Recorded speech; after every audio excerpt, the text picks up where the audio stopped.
crystal chandelier above the grand ballroom shattered exactly 3 seconds after the poison-coated blade kissed the throat of Marcus Blackwood, patriarch of the most powerful private security dynasty in the Pacific Northwest. Everyone in that room knew Marcus Blackwood was untouchable, protected by the most ruthless, most highly trained operatives money could buy, veterans of wars the public would never read about. Men who had dismantled terrorist cells in countries that didn't officially exist on Pentagon maps. Yet somehow a shadow had bypassed them all. No sound, no warning. The assassin was a ghost poised to end a 150-year bloodline in a single devastating heartbeat. But the ghost made one fatal miscalculation. He completely ignored the girl refilling the champagne.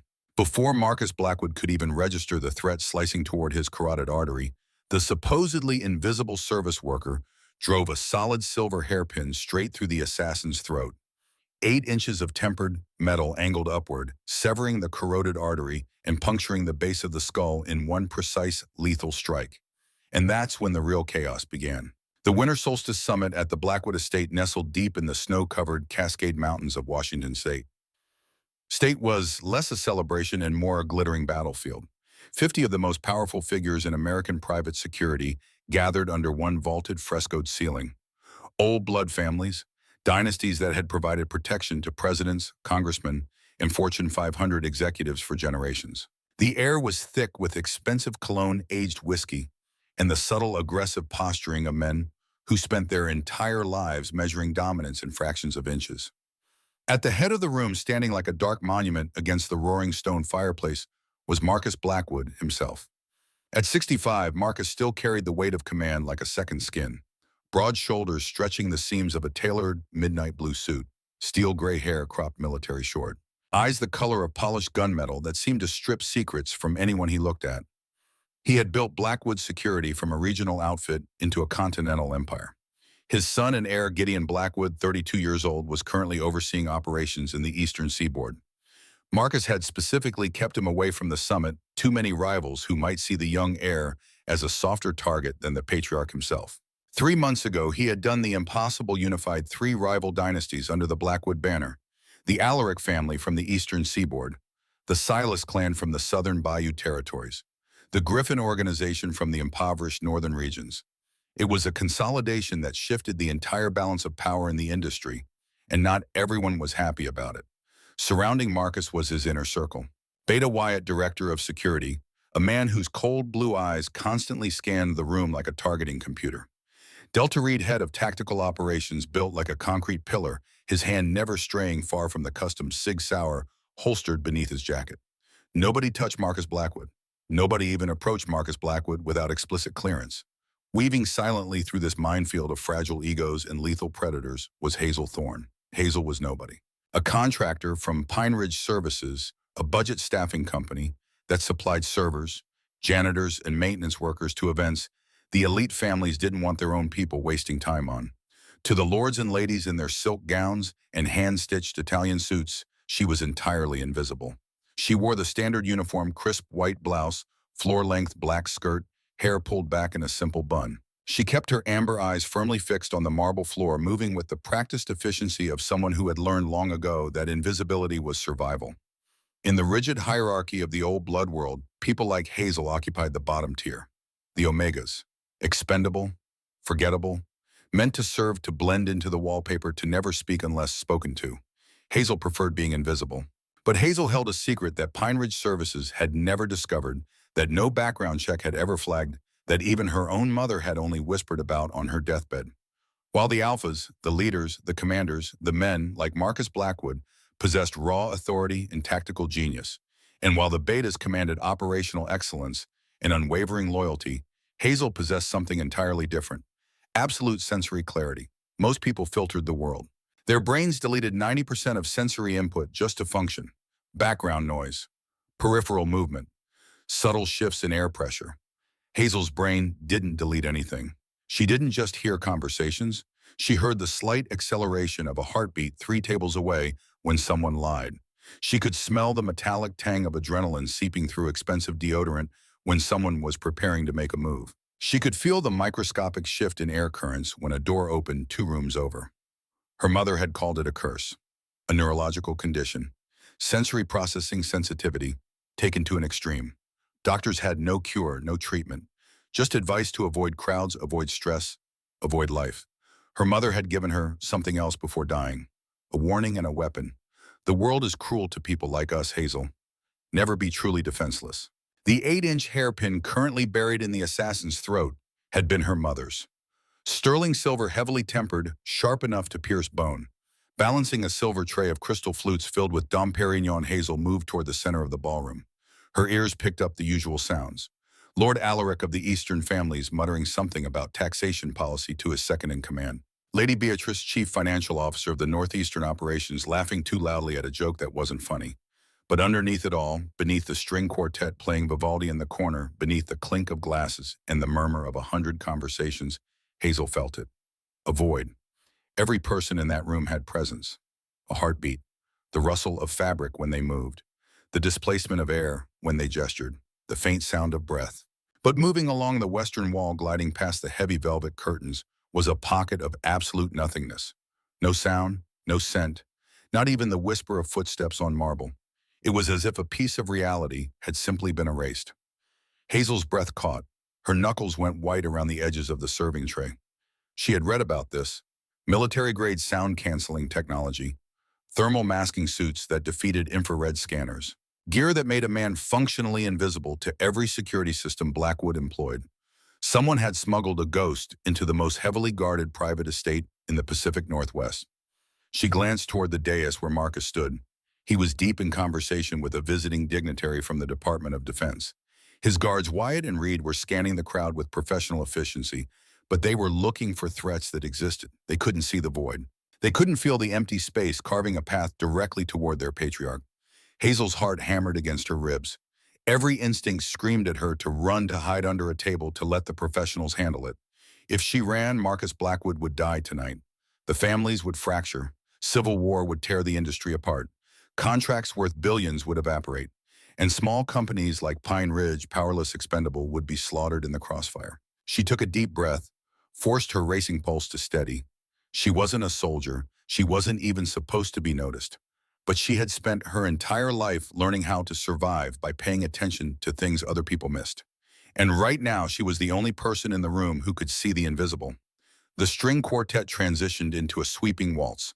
The ballroom became a sea of twirling gowns and tailored suits. Marcus Blackwood finally stepped down from the raised platform to address the assembled families. The moment his polished leather shoe touched the marble floor, a hush fell over the crowd. The sheer weight of his presence was staggering.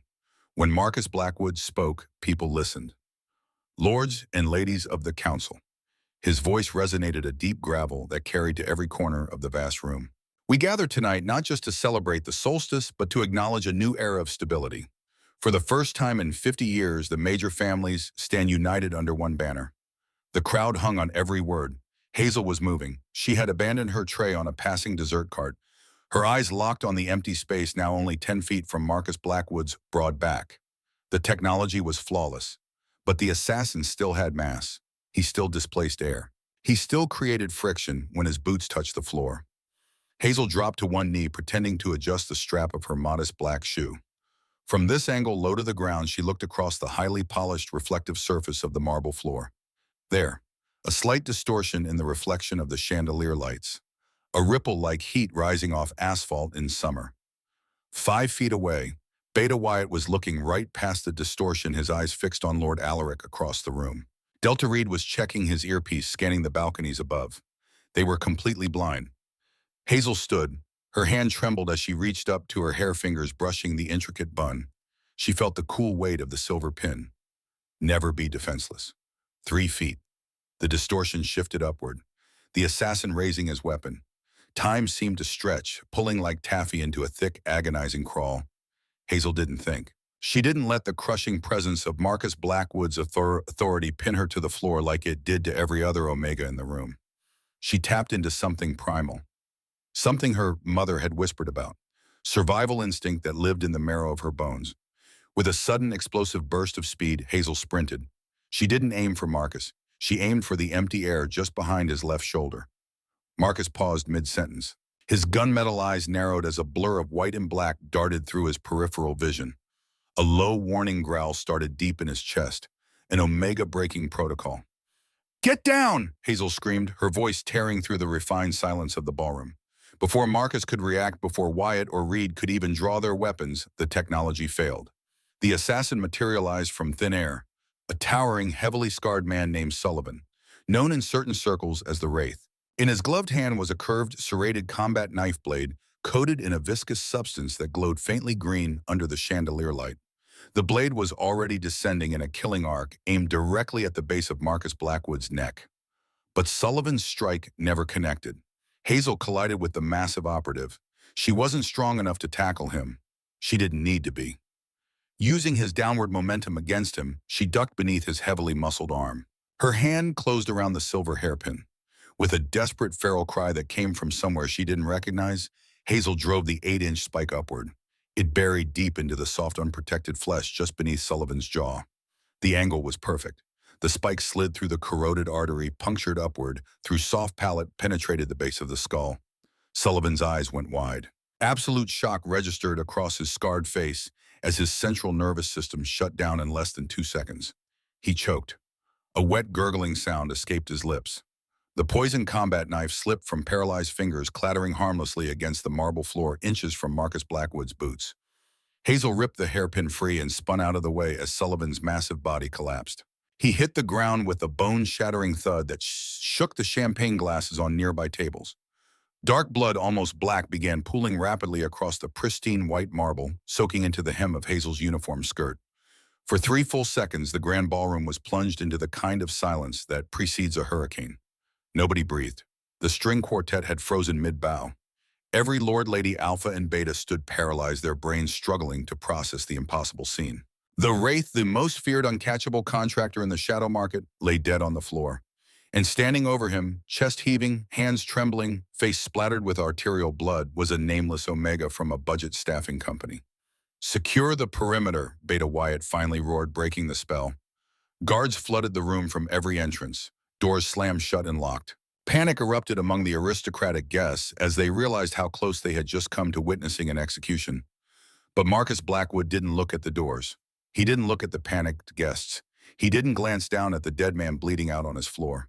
The patriarch turned slowly, his massive frame radiating an intense, burning focus. His gunmetal eyes locked onto Hazel. The weight of his attention was terrifying. It stripped away everything else in the room until it was just the two of them. The most powerful man in private security and the invisible girl who had just saved his life. Hazel's adrenaline crashed violently. The sheer overwhelming presence of Marcus Blackwood slammed into her nervous system like a physical force. Her legs gave out. She dropped to her knees, the bloody silver pin slipping from her fingers and ringing against the marble. She bowed her head submissively, waiting. She had drawn a weapon in the presence of the patriarch. She had caused bloodshed in the sanctuary of a solstice gathering. By every rule of the old blood families, her life was forfeit. Marcus took a slow, deliberate step toward her. His boots crunched lightly on a shard of shattered crystal from a dropped glass. He stopped just inches from where she knelt. "Look at me," Marcus commanded. It wasn't a roar. It was a low, controlled order that somehow carried more authority than any shout ever could.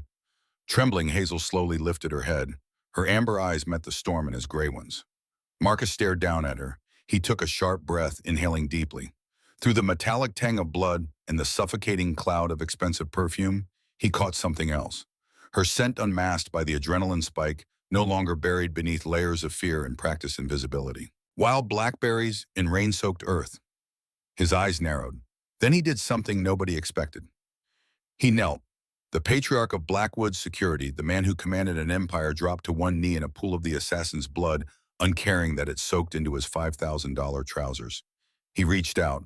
His large, calloused hands gently enveloped her small, blood-stained fingers. "What is your name?" Marcus asked, his voice quiet now, almost gentle. "Hazel," she whispered. "Hazel Thorne." "Hazel Thorne," he repeated, testing the syllables. Then his expression hardened, shifting back into the tactical commander. "Do you know what you just did?" I killed someone." "You saved my life," Marcus corrected. He stood effortlessly, pulling her to her feet with him. He didn't let go of her hand. "You detected a threat my entire security apparatus missed." "How?" Hazel hesitated. In the old blood world, being different was dangerous. But those gray eyes demanded truth. "I hear things," she said quietly. I feel things, patterns that other people filter out. He didn't have a scent, no sound, but he displaced the air. I tracked the void. Marcus studied her for a long moment. Then he turned to face the room, still holding Hazel's hand. His voice cracked like a whip across the silent ballroom. Wyatt, Reed. Both men snapped to attention. Lock down the estate. Full protocol. No one leaves. No phone calls. Disable the Wi-Fi. Jam the cellular towers. I want a forensic team on this body immediately, and I want a list of every single person who had access to the service staff quarters in the last 72 hours. Yes, sir, Wyatt responded, already speaking rapidly into his wrist communicator. Marcus turned to address the terrified council members. The Solstice Summit is suspended until further notice. That assassin used military-grade concealment technology. Technology that requires inside knowledge of our security grids and protocols. One of you let him in, and until I find out who, consider yourselves guests of the Blackwood estate. Unwilling guests. A wave of shocked protest rippled through the crowd. Marcus ignored it. Without another word, keeping Hazel secured at his side, he marched toward the exit. Guards parted like water. As they left the ballroom, Hazel heard the murmurs beginning, the speculation, the fear. But one voice cut through clearer than the others. Lord Alaric, his aristocratic face twisted with barely concealed rage, speaking to someone Hazel couldn't see. That girl just became the most dangerous person in this building. Mark my words, before this is over, someone will make sure she disappears. The heavy oak doors closed behind them with a decisive thud, and Hazel realized with cold, creeping certainty that killing Sullivan had been the easy part. Now came the real danger. Because in a room full of wolves, she had just proven she could bite back, and wolves never forgave that. The private elevator to Marcus Blackwood's quarters was a fortress in miniature. Biometric scanner, retinal identification, weight sensors in the floor that would trigger lockdown if the passenger count didn't match the authorized manifest. Hazel stood rigidly in the corner, acutely aware of the blood drying on her hands. The torn fabric of her uniform skirt, the silver hairpin now secured in an evidence bag that hung from Beta Wyatt's tactical vest. Marcus hadn't spoken since they left the ballroom. He stood with his back to her, hands clasped behind him, staring at the brushed steel doors as the elevator climbed silently toward the top floor of the estate. Wyatt and Reed flanked the entrance, their faces carved from stone. Professional, unreadable. The elevator chimed softly. The doors whispered open. Marcus's private quarters occupied the entire top floor. Floor-to-ceiling windows offered a sweeping panoramic view of the Cascade Mountains peaks gleaming white under moonlight. The interior was all dark mahogany, leather, and steel. Minimalist, functional, the living space of a man who had no time for unnecessary decoration. Dismissed, Marcus said quietly. Wyatt and Reed stepped back into the elevator without hesitation. The doors closed, leaving Hazel alone with the patriarch. The silence was absolute, soundproofing so complete that the chaos 3 floors below might as well have been happening in another country. Hazel stood in the center of the massive living area, feeling entirely out of place. Her cheap uniform was stiff with drying blood. Her simple black shoes scuffed the priceless Persian rug beneath her feet. She wrapped her arms around her torso, a defensive posture ingrained from years of making herself as small as possible. Marcus paced the length of the room, shedding his suit jacket and tossing it onto a leather sofa. He rolled up his sleeves, revealing forearms corded with muscle and a network of faded scars. Burns, knife wounds, the topography of a violent life. He stopped at a side table, poured 2 fingers of amber liquid from a crystal decanter. Walked over and offered the heavy glass to Hazel. Drink, he instructed. It will help with the shock. Hazel took the glass with shaking hands.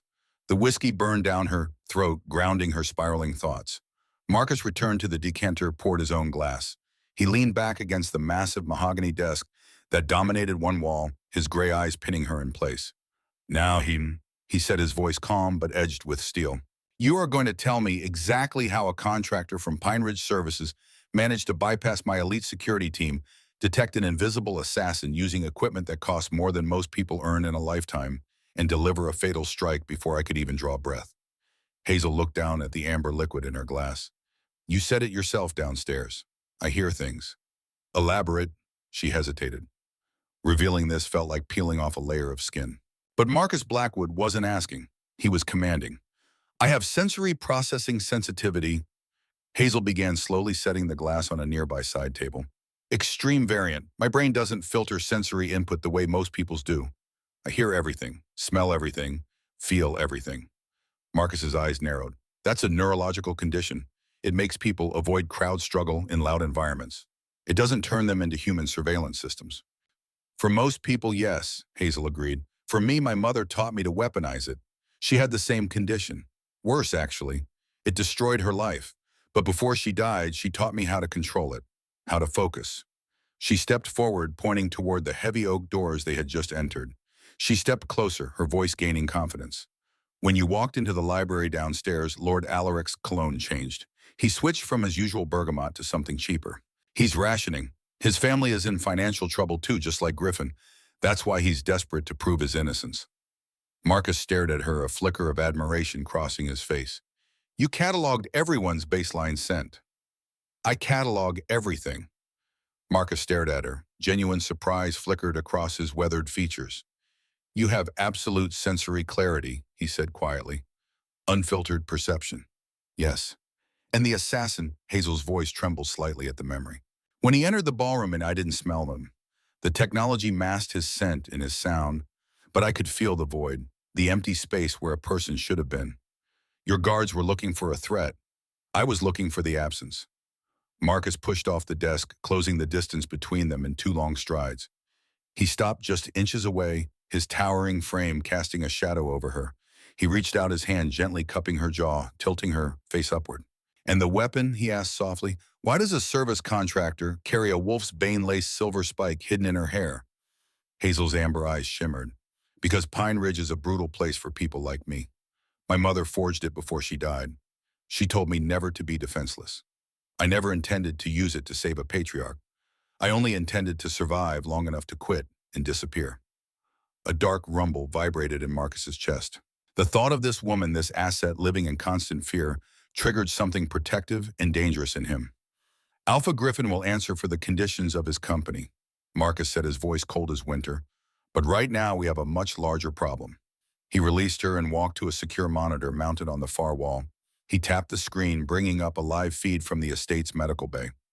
Sullivan's body lay on a steel examination table. Standing over it was Dr. Sterling, the Blackwood family's chief medical examiner. A thin man with wire-rimmed glasses and the permanent stoop of someone who spent too much time hunched over corpses. Sterling, Marcus barked into the intercom. The doctor jumped slightly, looking up at the camera. Patriarch Blackwood, I've completed the initial analysis. Report, Sterling gestured to the body. The assassin was killed instantly by the silver hairpin. Severed the carotid artery, punctured the brainstem. Death was immediate, but that's not the concerning part. Get to the point. The knife he was carrying. Sterling held up a transparent evidence bag containing the serrated blade. It was coated in a synthetic compound, highly concentrated neurotoxin derived from Aconitum napellus. Wolf's bane chemically modified. Marcus's jaw clenched. Modified how? It's not naturally occurring. This is a proprietary formula, specifically engineered to bypass the enhanced healing factors common in certain genetic lineages. Alpha bloodlines, to be precise. If this blade had connected with your carotid artery, Patriarch, your body wouldn't have been able to neutralize the toxin fast enough. You would have died within 90 seconds. The room seemed to drop 10 degrees. Who has the resources to engineer something like that? Marcus asked, though his tone suggested he already knew. Sterling's face went pale. That's the issue, sir. This specific synthetic variant was developed 3 years ago by a medical research division funded by Lord Alaric's family. It was part of a weapons development contract. After the Geneva Biological Accords banned chemical weapons among old blood families, the entire program was supposed to be destroyed. Marcus cut the feed. The monitor went dark. He stood motionless for a long moment, his back to Hazel. When he finally spoke, his voice was barely above a whisper, but it carried the weight of an avalanche. Lord Alaric didn't just let an assassin into my home. He supplied the weapon designed specifically to kill me. He turned back to Hazel. The tactical commander was gone, replaced by something rawer, more dangerous. Miss Thorne, I need you to understand the situation we're in. That assassin didn't act alone. This wasn't a lone wolf contractor taking a high-risk job. This was coordinated, planned, financed. Hazel's mouth went dry. You think it's a conspiracy? I know it is. Marcus walked to the window, staring out at the moonlit mountains. 3 months ago, I unified the major families. Alaric, Silas, Griffin. I absorbed their regional operations into Blackwood Security. It was sold as a merger, a partnership. But the reality is simpler. I took their power, and they want it back. Some of them, yes, maybe all of them. He turned to face her. Right now, 50 of the most dangerous people in the private security industry are locked inside this estate. At least one of them is a traitor, possibly more. They're panicking, and panicked predators are the most lethal kind. Hazel processed this. You need to find out who before they try again. Exactly, but there's a problem. Marcus crossed his arms. Everyone in that ballroom is an expert at deception. They've spent their entire lives masking intentions, hiding weaknesses, projecting false confidence. My security team is trained to detect physical threats, weapons, explosives, aggressive posturing. He stepped closer to her. They're not trained to detect lies buried under decades of practice. They can't hear the acceleration of a heartbeat when someone is asked a direct question. They can't smell the adrenaline spike when a traitor is confronted. Understanding dawned on Hazel like cold water. You want me to help you interrogate them? I need your senses, Marcus said. The patriarch of Blackwood Security, a man who commanded an empire, was asking an Omega for help. I need you to help me hunt. Hazel met his gaze. For the first time in her life, someone wasn't looking at her like she was broken, like she was a liability to be managed. He was looking at her like she was a weapon. I'll help you, she said quietly. But her voice rang with an iron certainty that surprised even her. Marcus's eyes darkened with something that might have been pride, or possession, or both. He didn't thank her with words. He turned to the massive mahogany armoire against the far wall and pulled out a heavy charcoal gray cashmere sweater. Put this on, he commanded, tossing it to her. Your uniform is compromised. The scent of Sullivan's blood will trigger predatory instincts in anyone you pass. We're walking into a viper's nest, Miss Thorne. From this moment forward, you do not leave my side. You are no longer a contractor for Pine Ridge Services. You are under the direct protection of the Blackwood family. Hazel quickly stripped off the blood-stiffened blouse, shivering as the cool mountain air brushed her skin. She pulled the oversized cashmere over her head. It engulfed her small frame, falling to mid-thigh. But more importantly, it was completely saturated with Marcus Blackwood's scent. Cedarwood, gun oil, leather. The olfactory signature of absolute authority. The moment it settled over her shoulders, her erratic heartbeat slowed. She was cloaked in the protection of the most powerful predator on the continent. It was terrifyingly intimate. When Marcus turned back, his breath hitched for a fraction of a second at the sight of her engulfed in his clothing. But his military discipline snapped back into place immediately. He strapped a custom Glock 19 to a concealed holster at his hip. Checked the magazine. Chambered around. The council members have been sequestered in the Grand Library, Marcus explained as he escorted her to the elevator. Wyatt has stripped them of communication devices. No phones, no tablets, no smartwatches. They're blind, panicked, and angry. Whoever hired Sullivan will be trying to cover their tracks. I need you to focus past the noise. Listen to their biology. The elevator descended. When the doors opened on the second floor, the atmosphere hit them like a wall. Fear, anger, aggression. 24 elite guards lined the corridor leading to the library, armed with assault rifles loaded with silver-jacketed hollow points. When Marcus stepped out, they snapped to attention. Their eyes widened fractionally when they noticed the small woman walking in lockstep with their patriarch wearing his sweater. Beta Wyatt stepped forward, his expression grim as a tombstone. They're restless, sir. Lord Alaric is demanding his lawyers, citing the Sovereign Family Treaty of 1998. Alpha Griffin is sweating through his suit. Lord Silas of the Southern Bayou families keeps eyeing the emergency exits. Let them sweat, Marcus growled. He placed a large hand on the small of Hazel's back, a clear, unspoken warning to every guard present. She is mine. Touch her and die. Open the doors. The Grand Library was a two-story marvel, floor-to-ceiling shelves lined with centuries-old texts, a roaring fireplace, heavy brass chandeliers. The moment the oak doors swung inward, the shouting began. This is an outrage! Lord Alaric roared, pacing in front of the fireplace. His custom suit was rumpled, his silver hair disheveled. You cannot hold the High Council hostage based on the actions of a rogue contractor. Marcus didn't shout back. He walked slowly into the center of the room, pulling Hazel with him. The sheer crushing gravity of his presence rolled over the assembled families like a tidal wave. Protest died in throats. Alphas and betas instinctively straightened, forced into submission by the genetic superiority of the patriarch. The assassin was carrying a weapon coated with a synthetic neurotoxin. Marcus stated, his voice a lethal purr that echoed off the vaulted ceiling. A compound specifically engineered to kill alpha bloodlines. A formula developed by a pharmaceutical front owned by your family Alaric. He let that hang in the air. Don't speak to me of outrage. Alaric's eyes darted nervously, but he recovered quickly, masking it with indignation. Industrial espionage. Someone stole that formula to frame me. You have no proof of my involvement, Marcus. And relying on the testimony of a deranged, blood-soaked service worker, he sneered, looking directly at Hazel, is pathetic. Focus, Marcus murmured softly, leaning his head down so only Hazel could hear. Listen. Hazel closed her eyes, tuned out the suffocating testosterone, the expensive cologne, the crackling fire. She cast her senses outward, isolating biological rhythms. Thump, thump, thump, thump. Thump, thump. Lord Alaric's heart rate was elevated.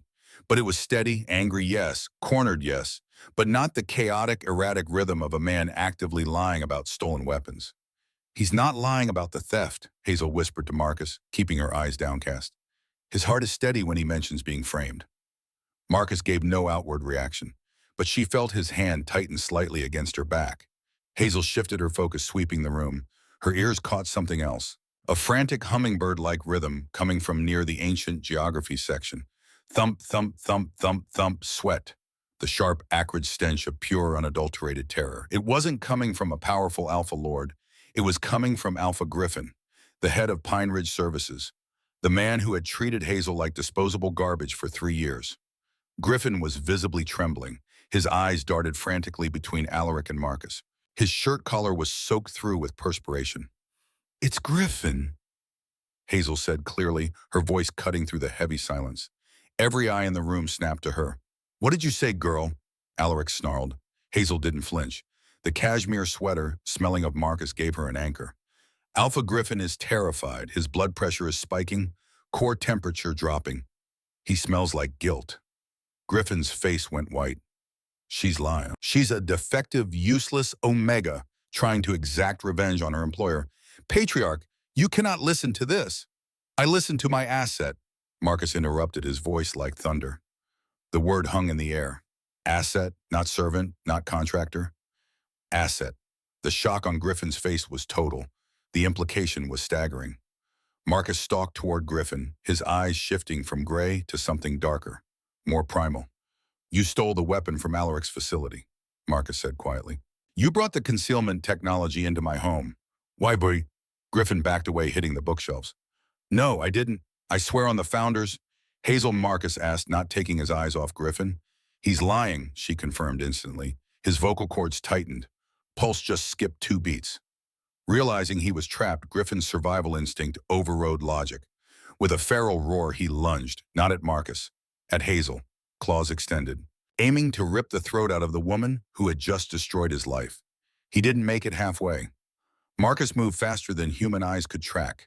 He intercepted Griffin mid-lunge, his massive hand closing around the smaller man's throat with the force of a hydraulic press. He slammed Griffin down onto a heavy oak reading table. The thick wood split straight down the middle with a deafening crack. You brought a weapon into my home, Marcus roared, his face inches from Griffin's. And you dared to bare your claws at my asset. Griffin choked, his partial shift failing, as Marcus's iron grip crushed his windpipe. The once proud Alpha of Pine Ridge was now nothing more than a whimpering, broken mess on the floor of the destroyed library. The rest of the council watched in stunned silence. No one dared intervene. Talk, Marcus commanded, or I start breaking bones, beginning with your spine. Griffin gasped, coughing up blood onto the Persian rug. I had to. Pine Ridge is bankrupt, starving. Lord Silas promised me a fortune. He promised me territory in the bayou operations if I just smuggled the equipment inside. Across the room, Lord Silas of the Southern Bayou families froze. He had been quietly edging toward the heavy mahogany doors. Now Beta Wyatt and Delta Reed had their sidearms drawn laser sights, painting red dots center mass on Silas's chest. Equipment, Marcus repeated, his voice dangerously calm. He released Griffin, letting the broken man collapse. You used technology, dark market concealment gear. And you, he turned his terrifying gaze towards Silas. You orchestrated this. Silas's aristocratic mask cracked. His southern drawl thickened with venom. It was politics, Marcus. You centralized too much power. The southern families are being suffocated by your trade policies. We needed a change in leadership. So you hired an assassin, Marcus said. Used a stolen poison to spark suspicion, planted evidence to make it look like internal betrayal. And if I died, the families would fracture. Alaric would take the fall, and you would sweep in to unify the territories under your banner. Silas smiled, a cold reptilian expression. It was a flawless plan. Until that anomaly, he glared at Hazel with pure hatred, ruined it. Hazel's senses flared. The terror, the absolute nothingness she had felt in the ballroom when Sullivan materialized. It was blooming again. But this time it wasn't hiding a person. It was expanding, rapidly, sucking the air, the sound, the very oxygen out of the room. Marcus! Hazel shouted, grabbing her chest as sudden agonizing pressure seized her lungs. There's something else. Another device. It's activating. Silas laughed, a manic, desperate sound. The concealment suit wasn't just for hiding Sullivan, it was rigged. If the assassination failed, the secondary protocol activates. A localized electromagnetic pulse combined with a thermal charge. It will incinerate everyone in this room. The council dies tonight, and the southern families rise from the ashes. Marcus's face went white. Where is it? Hidden in the one place your guards wouldn't check, Silas mocked, on the person of a completely unremarkable invisible servant. Hazel's blood ran ice cold. She remembered the ballroom.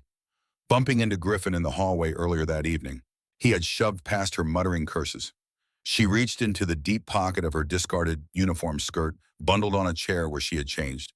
Her fingers brushed something cold, heavy, violently vibrating. She pulled it out, a crude black iron device, no larger than a deck of cards, inscribed with circuit patterns that glowed crimson, pulsing like a frantic heartbeat. The smell of ozone and burnt copper filled the air. Hazel, drop it, Wyatt yelled. If I drop it, it detonates. Hazel cried, her biological instincts screaming. Kinetic impact will trigger it. Silas checked his gold Rolex. 3 minutes. That's all you have. Marcus released Silas, shoving the traitor to the floor like garbage. He closed the distance to Hazel in 2 strides, his eyes locked on the glowing device in her trembling hand. The patriarch's mind raced through 1,000 tactical scenarios in seconds. No bomb squad for military-grade technology. No time to evacuate. The blast radius would take out the entire wing of the estate, and the electromagnetic pulse would fry every piece of electronic equipment within half a mile, including the security systems, the lockdown protocols, everything that kept the perimeter secure. There has to be a way to disable it, Marcus muttered, examining the pulsing circuits without touching them. A fail-safe, a manual override. Hazel closed her eyes, ignored the panic, ignored the ticking clock, ignored the 50 sets of eyes watching her hold their death in her palm. She stripped away the noise, focused purely on the sensory output of the device itself. It wasn't just a bump, it was a system, a closed circuit of energy. She could feel it. The vibration wasn't random. It had a rhythm, a pulse that synchronized with something external. It's receiving a signal. Hazel breathed, her eyes snapping open. It's not autonomous. Someone is transmitting the activation command. Marcus whipped around to face Silas. Who has the trigger? Silas's smile widened. You think I'm stupid enough to carry it on me? The signal is automated, sent from a server that went live the moment Sullivan's heart stopped beating. You can't stop it. Even if you kill me, the countdown continues. Then we jam the frequency, Delta Reed said, already pulling a compact signal jammer from his tactical vest. Won't work, Hazel said urgently, staring at the device. Look at the circuits. They're hardened, military-grade shielding. A standard jammer won't penetrate. Marcus's jaw clenched. Then we need to physically destroy the receiver. Can't, Wyatt cut in, his voice tight. Any structural damage to the casing triggers an accelerated detonation. We'd have maybe 10 seconds instead of 3 minutes. The device pulsed faster. The crimson glow intensified. 2 minutes, 40 seconds. There has to be something, Marcus growled. He turned back to Hazel, his gray eyes boring into hers. You said you could feel it. The rhythm. What else do you sense? Hazel forced herself to breathe, to focus.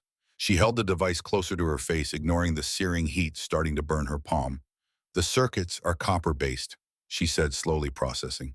The energy is electromagnetic. It's being conducted through the metal housing. So, Alaric snapped from across the room. What does that matter? Copper conducts electricity efficiently. Hazel continued, her voice gaining strength. But certain materials disrupt electromagnetic fields, create interference. Marcus's eyes widened slightly. Silver. Yes, Hazel looked up at him.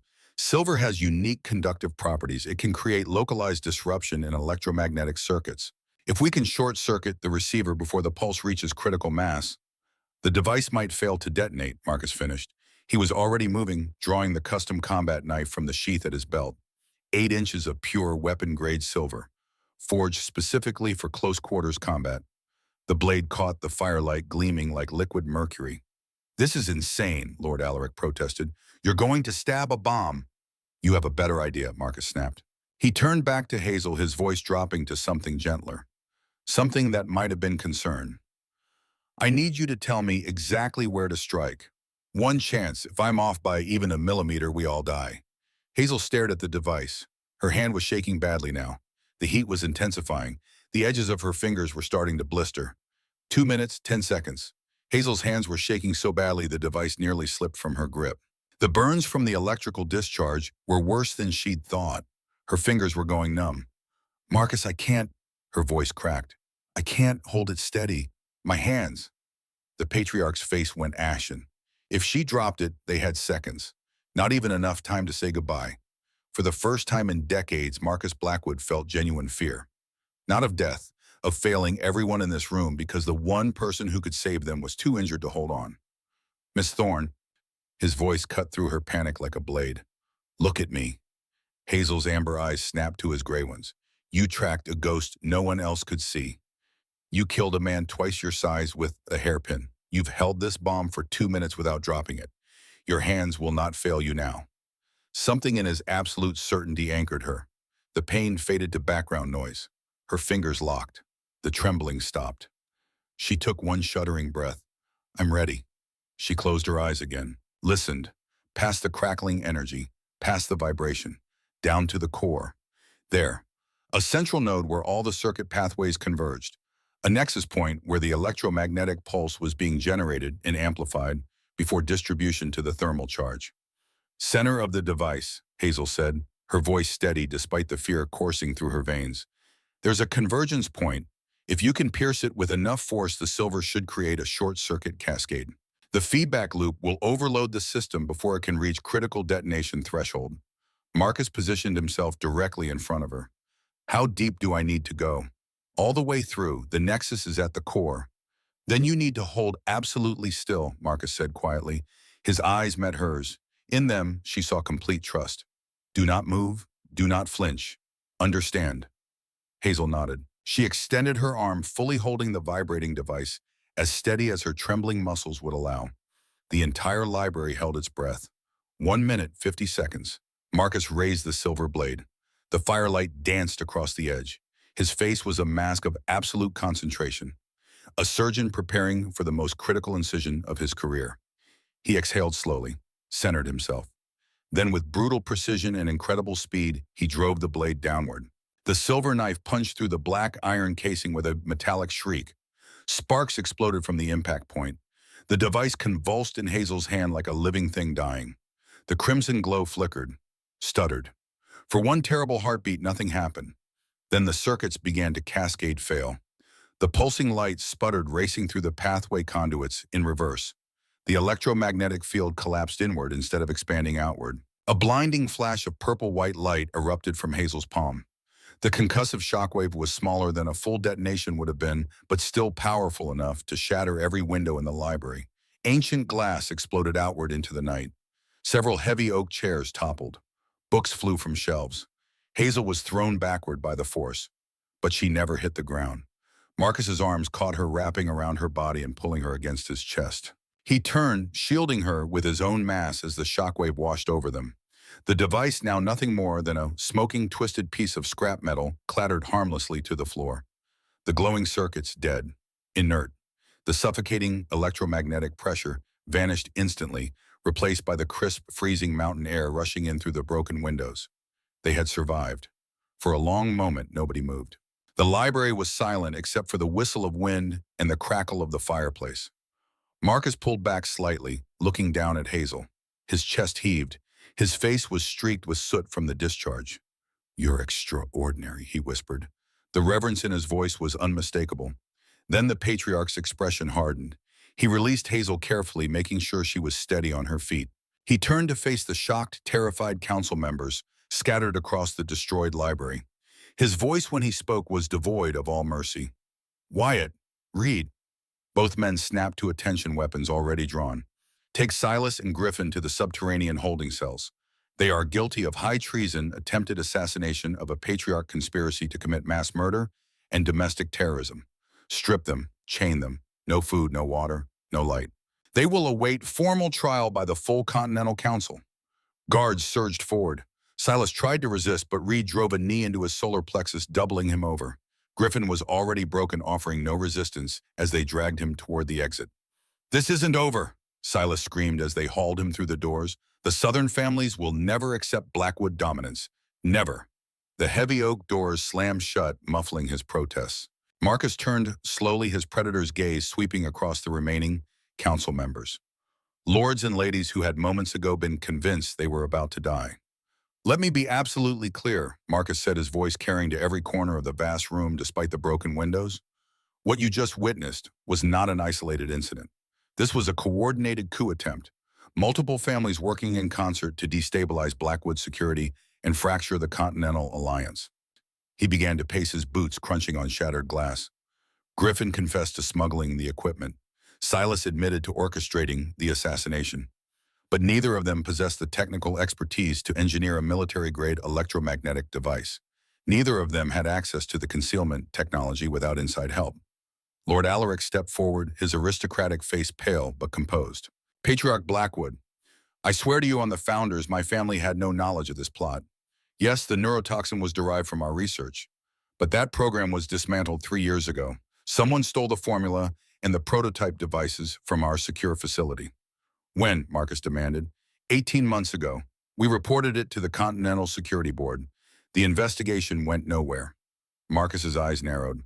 "Who had access to your facility during that time frame?" Alaric hesitated.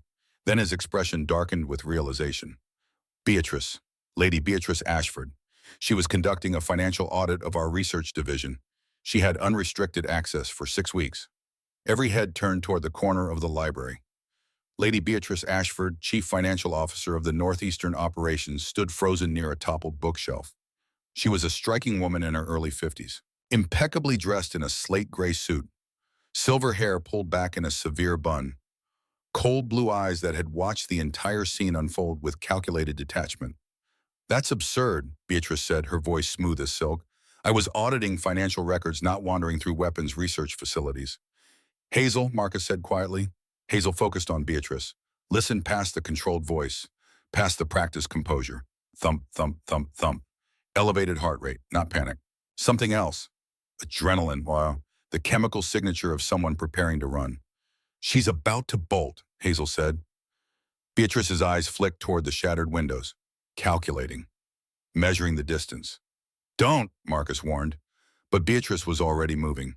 She grabbed a heavy brass candlestick from a side table and hurled it at the nearest guard. The man ducked. Beatrice sprinted toward the window. She almost made it. Beta Wyatt was faster. He tackled her mid-stride, slamming her to the ground. The impact drove the air from her lungs. Wyatt twisted her arms behind her back, securing her wrists with flex cuffs in one smooth motion. "Get off me," Beatrice snarled, all pretense of composure shattered. "You have no proof, no evidence." Marcus walked over slowly, looked down at her with cold contempt. "Reed," he said, "search her office, her quarters, her vehicle, every device she's touched in the last 6 months. I want financial records, communication logs, everything." "Already on it, sir," Reed replied, speaking into his wrist communicator. Marcus knelt beside Beatrice, his voice dropping to a deadly whisper only she could hear. "You made one critical mistake. You underestimated the girl. You thought she was invisible, disposable. Just another nameless servant who would carry your bomb into the ballroom without ever knowing what she held." Beatrice's face twisted with hatred. "She's nothing. A genetic defect. An omega who should have been culled from the breeding lines generations ago." Marcus's hand shot out, gripping Beatrice's jaw with bruising force. "That defect just saved 50 lives, including yours. Show some gratitude before I decide you're not worth the cost of a trial." He released her, standing up, nodded to Wyatt. "Take her to holding. Separate cell from Silas and Griffin. I want full surveillance, audio and video. If she so much as whispers to herself, I want it recorded. They dragged Beatrice toward the exit. She went silently now, her mind already working on legal strategies and escape contingencies. The doors closed. Marcus turned to face the remaining council members. 23 lords and ladies, frightened, confused, waiting for direction. Here's what happens next, Marcus announced. At dawn, the Continental Council will convene an emergency session. Silas Griffin and Beatrice will face formal charges. The evidence will be presented. Justice will be served. He paused, letting that sink in. But understand this. The old blood system is broken. Tonight proved it. We have built our power on secrets, on hierarchy, on the belief that some bloodlines are inherently superior to others. And that arrogance nearly got us all killed. He gestured toward Hazel, who stood near the fireplace, still wrapped in his cashmere sweater, her hands bandaged from the burns. This woman saved my life. Saved all your lives. Not because of her bloodline, not because of her rank, but because she possesses a skill we desperately need, the ability to see truth through deception. Lord Alaric stepped forward again. This time he dropped to one knee, bowed his head. Patriarch Blackwood, Alaric said, his voice stripped of arrogance. My family owes a debt to Miss Thorne. I spoke out of turn in the ballroom. I insulted her. I questioned her loyalty. For that, I offer my throat in apology. Slowly, one by one, the other council members followed suit, kneeling, bowing, an unprecedented show of submission to an Omega. Hazel stared, overwhelmed. This wasn't her world. These weren't her people. But Marcus walked to her side, placed a hand on her shoulder. Miss Thorne, he said formally, loud enough for everyone to hear. By the authority vested in me as Patriarch of Blackwood Security, I hereby offer you a position within the family structure. You will serve as special advisor for threat analysis. You will have full access to our resources, our intelligence networks, and our protection. Your rank is elevated to Alpha Class status, effective immediately. The room erupted in shocked murmurs. Elevating an Omega to Alpha was unheard of. It shattered centuries of tradition. Furthermore, Marcus continued, silencing the protest with a single look. Any family, any individual who threatens Miss Thorne in any way will answer directly to me. She is under Blackwood protection. Permanently. He turned to face her, his voice dropping so only she could hear. You don't have to accept. If you want to walk away from this world, I'll make sure you disappear safely. New identity, new life, anywhere you want. Hazel looked up at him, then at the kneeling council members, then at her burned, bandaged hands. 12 hours ago, she had been invisible, disposable. Now she was standing in the center of power, being offered a seat at the table. I accept, Hazel said quietly. Marcus's eyes flashed with something that might have been satisfaction or relief. Then it settled. He turned back to the council. The rest of you are dismissed to your quarters. The estate remains on lockdown until the trial concludes. Wyatt will escort you. The council members rose, filing out in subdued silence. When the last of them had gone, Marcus exhaled heavily. The weight of command seemed to settle back onto his shoulders. You should rest, he said to Hazel. Dr. Sterling needs to examine those burns properly. What about you? I have work to do. Silas mentioned the Southern families. That implies this conspiracy extends beyond the people we arrested tonight. I need to contact the Continental Council. Prepare formal charges. Secure testimony. Hazel nodded, but as she turned to leave, a thought struck her. Marcus? He looked up from the tactical tablet Wyatt had handed him. In the ballroom when Sullivan materialized, I saw something. He looked at Beatrice before he attacked you. Not once. 3 times, like he was waiting for confirmation. Marcus's eyes sharpened. You're certain? Yes, and there's something else. Silas said the device was triggered when Sullivan's heart stopped. But Sullivan died in the ballroom. The device didn't activate until we were in the library, almost an hour later. Marcus processed this. A delayed trigger. Or someone manually activated it, someone who was watching, waiting for the right moment to maximize casualties. The Patriarch was silent for a long moment. Then he tapped his communicator. Reed, I need the security footage from the ballroom. Every angle, every camera. I want to know who was looking at their phone or watching the 60 seconds before we entered the library. Copy that, sir. Marcus looked at Hazel with something approaching respect. You have the instincts of an investigator. I have the instincts of someone who learned to survive by noticing what everyone else ignores. A ghost of a smile crossed Marcus's weathered face. Get some rest, Miss Thorne. Tomorrow we finish this. Hazel nodded and headed toward the door. But as her hand touched the handle, Marcus spoke again. Hazel, she turned. Thank you for everything. She met his eyes, saw the sincerity there, the gratitude of a man who rarely thanked anyone. You're welcome, patriarch. She left the heavy doors closing softly behind her. Marcus stood alone in the destroyed library. Wind whistled through the shattered windows. The fire crackled. He looked down at the twisted remains of the device on the floor, then at the bloodstains on the Persian rug where Griffin had fallen. This wasn't over.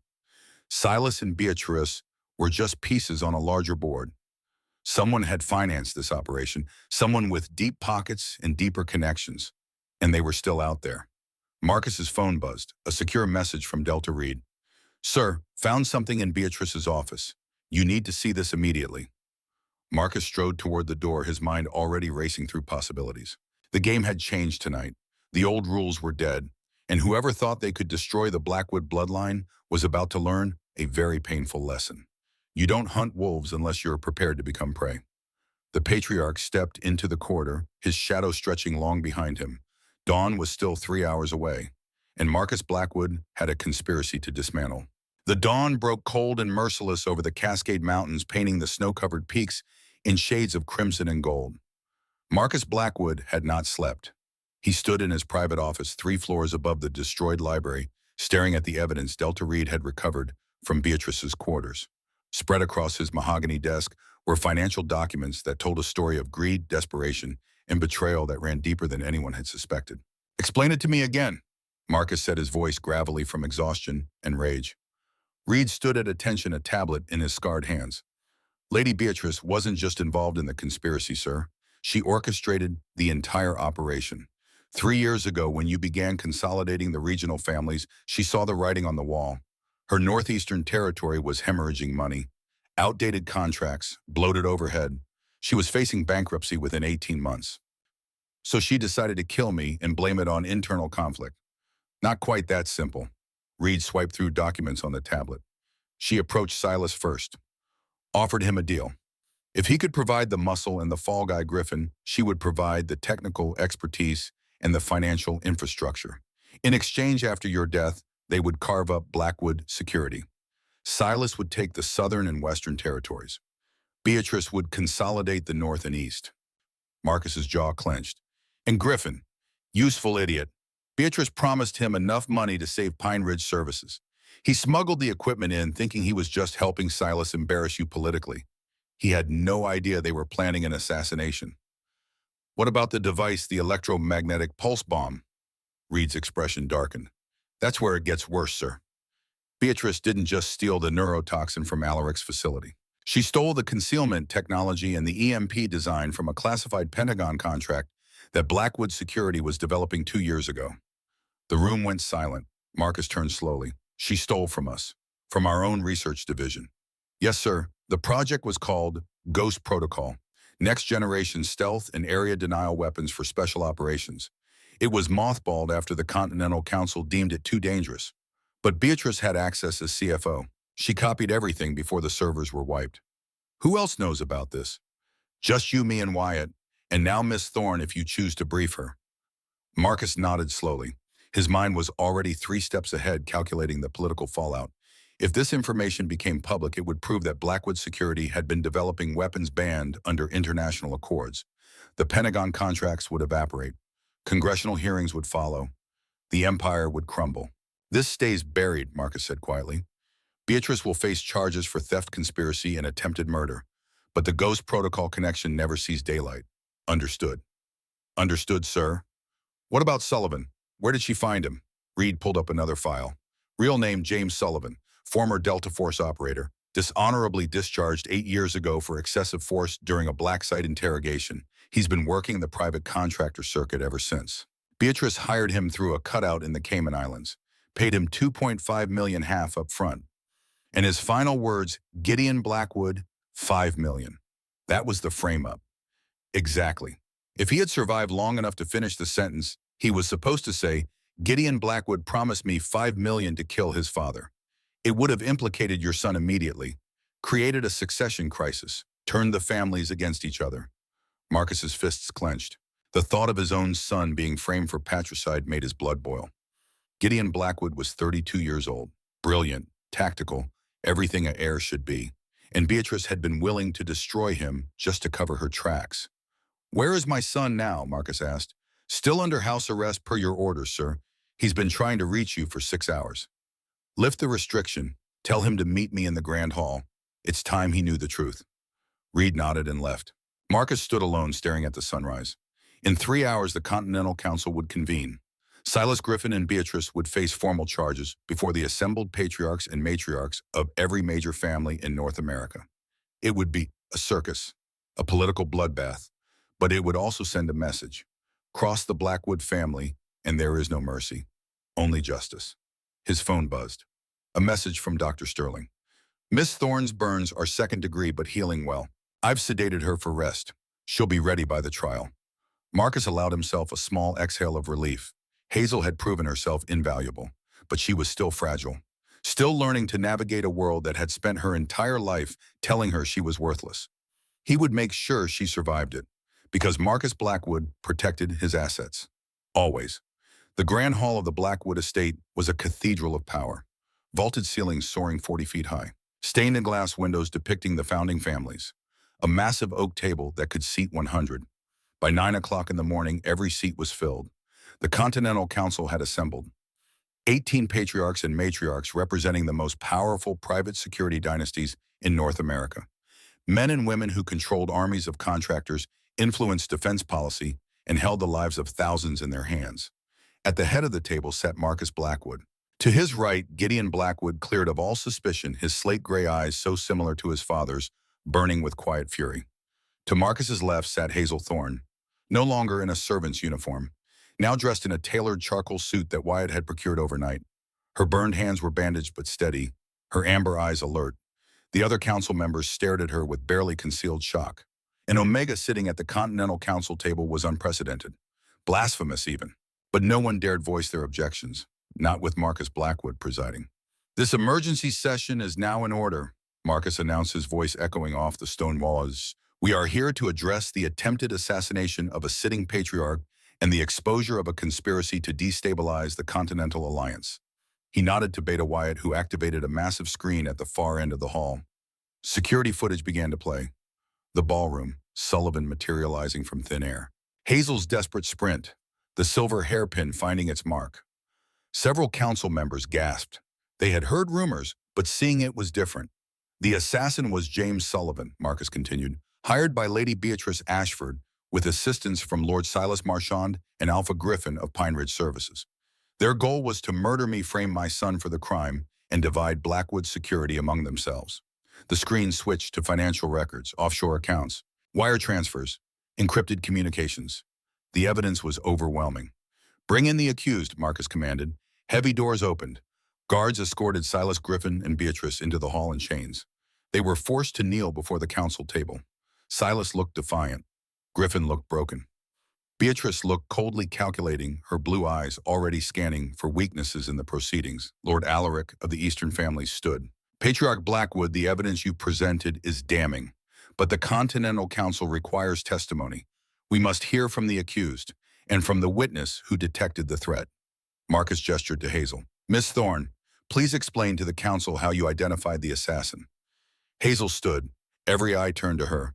The weight of their attention was crushing, but she had survived worse. "I have sensory processing sensitivity," she began, her voice steady. "An extreme neurological condition that prevents my brain from filtering sensory input. I perceive environmental details that most people unconsciously ignore." She walked toward the screen where footage of the ballroom was frozen on Sullivan's concealed form. The assassin used military-grade concealment technology, sound-canceling fabric, thermal camouflage. But he couldn't eliminate his mass. He still displaced air, created pressure differentials when he moved. "I tracked the void, the absence, rather than searching for a presence." "Impossible," muttered Matriarch Thorne of the Western Coalition. "No human has that level of perception." "I do," Hazel said simply. She turned to face Beatrice. "And I also noticed something else. In the 60 seconds before the electromagnetic device activated in the library, Lady Beatrice checked her watch 3 times. She wasn't checking the time, she was monitoring the countdown." Beatrice's face remained impassive, but Hazel heard it. The spike in her heart rate, the subtle catch in her breathing. "She's lying again," Hazel said. Right now, her cardiovascular system just betrayed her. Gideon Blackwood stood abruptly. I have a question for Lady Beatrice. Marcus nodded permission. Gideon walked around the table, stopping directly in front of the kneeling woman. You tried to frame me for patricide. Why? Beatrice finally spoke, her voice dripping with contempt. Because you're weak, boy. You and your father both. Clinging to outdated notions of honor and loyalty while the world evolves past you. The Southern families understand what you refuse to accept. Power belongs to those willing to seize it. You murdered an innocent man, Gideon said quietly. Sullivan was a tool, a disposable asset, and you were willing to burn 50 people alive just to cover your tracks. Collateral damage. Beatrice shrugged. Acceptable losses in pursuit of a greater strategic objective. The casual cruelty in her voice sent a ripple of disgust through the assembled council. Marcus had heard enough. O Lady Beatrice Ashford, Lord Silas Marchand, Alpha Griffin, you are hereby found guilty of high treason, conspiracy to commit murder, terrorism, and crimes against the Continental Accords. The sentence is permanent exile. All assets seized, all family ties severed, you are cast out. It was the harshest sentence short of execution. Exile meant becoming non-persons. No family would shelter them. No bank would serve them. They would become ghosts hunted by every contractor in the industry. Beatrice's composure finally cracked. You can't do this. I have rights under the... You have nothing, Marcus said coldly. Take them away. Guards hauled the condemned to their feet. Silas went silently, already defeated. Griffin sobbed. Beatrice screamed threats until the doors closed, cutting off her voice. The grand hall sat in stunned silence. Finally, Lord Alaric stood again. Patriarch Blackwood, the Eastern families formally apologized for the role our stolen technology played in this conspiracy. We pledge renewed loyalty to the Continental Alliance. One by one, the other families echoed the sentiment, pledges of loyalty, offers of reparation, political maneuvering disguised as contrition. Marcus let them speak. Let them commit themselves publicly. Then he stood. The old blood system survived last night because one woman refused to be invisible. Miss Hazel Thorne saved not just my life, but the lives of everyone in this room. She exposed a conspiracy that would have plunged our industry into civil war. He turned to Hazel, extending his hand. She took it, rising to stand beside him. Effective immediately, Miss Thorne is appointed as the Blackwood family's chief threat analyst. She will have full authority to investigate any family, any contract, any operation that poses a security risk to the Continental Alliance. Her rank is Alpha equivalent. Her word carries the weight of this office. The announcement landed like a bomb. Whispers erupted around the table. Furthermore, Marcus continued, silencing the protests. Any family that refuses to cooperate with Miss Thorne's investigations will be considered hostile to Blackwood interests, and we will respond accordingly. It was a power play, bold, unprecedented, but no one challenged it, not with the evidence of Beatrice's treachery still fresh on the screen. This session is adjourned, Marcus declared. The families are released from lockdown. But understand this, the next person who threatens the stability of this alliance will not receive the mercy of exile. There will be no trial, no deliberation, only swift final justice. The council members filed out in subdued silence, already calculating how this shift in power would affect their own positions. When the last of them had gone, only Marcus, Gideon, and Hazel remained. Gideon turned to Hazel, extending his hand. Thank you for clearing my name and for saving my father. Hazel shook it. You were never really in danger. The evidence against you was too convenient, too obvious. Still, I'm in your debt. Marcus clapped his son on the shoulder. Go. Coordinate with Wyatt on security upgrades. I want new protocols in place by the end of the week. Gideon nodded and left. Gideon nodded and left. How are your hands? Marcus asked quietly. Healing. Dr. Sterling says I'll have full mobility in a few days. Good. He walked to the windows, looking out at the snow-covered mountains. You understand what I've done, don't you? Making you chief threat analyst isn't just a title. It's made you a target. Every family that has something to hide will see you as a threat. I know. And you still accept, Hazel joined him at the window. 3 days ago, I was invisible. People looked through me. Now I have power, purpose. I'm not going back to being nothing. Marcus studied her profile, saw the steel beneath the quiet exterior. You'll need training, combat, interrogation, intelligence analysis. It won't be easy. I didn't ask for easy. I asked for a chance. Yeah, and a rare smile ghosted across Marcus's weathered face. Then welcome to the Blackwood family, Miss Thorne. The Blackwood Security Headquarters occupied an entire city block in downtown Seattle, steel and glass rising 40 stories above the Pacific Northwest skyline. On the 38th floor, Hazel Thorne stood in her new office reviewing intelligence reports from across the continent. She had changed. Leaner now muscle replacing the softness of her old life. Her hair was shorter, more practical. She wore tactical clothing, dark pants, fitted jacket boots designed for function rather than fashion. On her desk sat a silver-framed photograph, her mother smiling, holding a younger Hazel. Never be defenseless. A knock at the door. Gideon Blackwood entered carrying a secure tablet. "We have a situation," he said without preamble. "3 families in the Midwest are showing irregular financial activity, large cash transfers, encrypted communications. It looks like the beginning of another consolidation attempt." Hazel took the tablet, her trained eyes scanning the data. 6 months ago, she wouldn't have understood half of it. Now she saw the patterns immediately. "It's not consolidation," she said. "It's a buyout. Someone outside the old blood system is acquiring smaller families, building influence." Gideon's expression darkened. "Who?" "I don't know yet, but I will." She grabbed her jacket. "I'm going to Chicago. Tell your father I'll report back in 72 hours. "Hazel," Gideon's voice stopped her at the door. "Be careful. You've made enemies, powerful ones." She turned, meeting his eyes. In them, she saw genuine concern. "I know," she said simply, "but I'm not the invisible girl anymore. I'm the one they should be afraid of." She left, her footsteps echoing down the corridor. Hazel was halfway to the elevator when she heard footsteps behind her. "Miss Thorne." She turned. Marcus stood in the corridor, backlit by the golden Seattle sunset streaming through the floor-to-ceiling windows. "You're leaving already?" he asked. "Chicago won't investigate itself." Marcus walked closer, stopping just within conversational distance. Not the predatory proximity of their first meeting. Something more equal. "6 months ago, you saved my life. Tonight, you're walking into potential danger without backup." "I have backup. Your son is monitoring." "That's not what I meant." Marcus hesitated, a rare moment of uncertainty crossing his weathered face. "The old blood world is brutal, Miss Thorne. It takes and it takes until there's nothing left. I've seen it destroy people with twice your training." Hazel met his eyes. "I'm not going to break Marcus." "I know." He pulled something from his jacket pocket, a small black case. "But just in case." He opened it. Inside was a pendant, sterling silver shaped like a shield, the Blackwood family crest. "If you wear this, every contractor from here to New York will know you're under Blackwood protection. It won't stop everyone, but it will make them think twice." Hazel took the pendant. It was heavier than it looked. Solid, real. "Thank you," Marcus nodded. Then almost awkwardly, he extended his hand. Hazel shook it. His grip was firm, respectful. "6 months ago, I asked you to hunt with me," Marcus said quietly. "You've exceeded every expectation. The Blackwood family is stronger because of you. Then let's keep it that way." She released his hand and walked to the elevator. The doors opened. She stepped inside. As the doors began to close, Marcus spoke one last time. "Hazel, come back alive." She smiled. "Always do." The elevator descended, carrying her toward whatever waited in Chicago. And Marcus Blackwood stood alone in the corridor, watching the numbers tick down, already planning the security protocols that would keep his chief threat analyst alive. Because the Empire had survived one conspiracy. But Marcus knew better than anyone. The next one was always coming.